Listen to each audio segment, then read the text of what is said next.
Сквозь черный дым едва пробиваются солнечные лучи. Картина как после боя. Второй день горит свалка в Карабулаке. Запах гари стоит на всю округу. Огонь быстро поглотил третью часть полигона. Пламя, несмотря на совместные усилия МЧС и представителей нескольких ведомств, еще пробивается местами. Первыми на место возгорания выехали власти города и экологи. Тут же вызвали пожарных.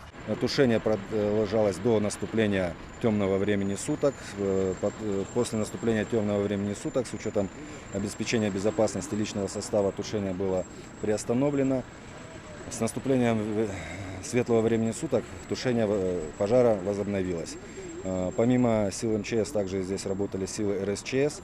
В настоящее время пожар локализован. На место съехали сразу несколько служб чрезвычайных происшествий, более 20 единиц техники и несколько десятков человек. Для подмоги даже подтянулись спецмашины ЖКХ. Председатель правительства Владимир Сластенин держит ситуацию на личном контроле. Было принято решение сегодня вывести нашу службу автодора, с помощью которой сегодня с техникой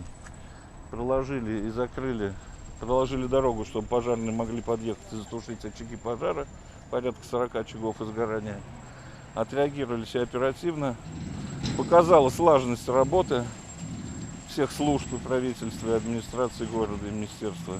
Ну вот сегодня, сами видите, уже с утра уже у нас здесь более-менее нет уже задымленности и возможности дышать.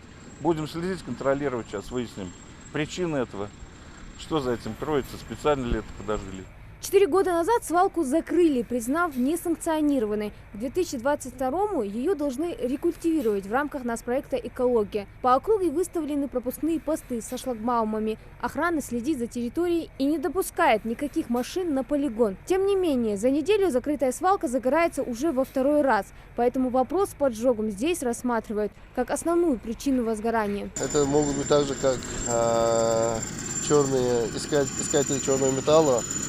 Может быть также и поджог специально для дискредитации того или иного ведомства, в том числе и администрации муниципалитета, деятельности их работы. Потому что, как мы знаем, установлен был шлагбаум. Просто проблема заключается в данной свалке в том, что здесь не один вход и выход, их больше 10. И в этой части отследить каждый ни силами муниципалитета, ни силами Министерства природных ресурсов и экологии также не получается. Из 10 гектаров мусорного полигона огонь за сутки охватил все 3, нанеся огромный вред окружающей среде. Экологи вместе с местными властями уже подсчитывают ущерб. Вот эта вся гарь, я это не раз говорил, идет в сторону города. И вот как мне говорят жители, невозможно даже элементарно открыть окно. А в эту зное не у всех, я думаю, кондиционера, поэтому мы понимаем, если не открыть окно, что будет. Поэтому я думаю, самый главный ущерб – это то, что наносится вред населению. На мысль о намеренном поджоге наталкивает и тот факт, что очаги возгорания возникли в разных точках полигона. Следственная группа уже начала работу, опрашивают очевидцев. Хадия Добриева, Адам Гулоев, Магомед Шаухалов, Новости 24.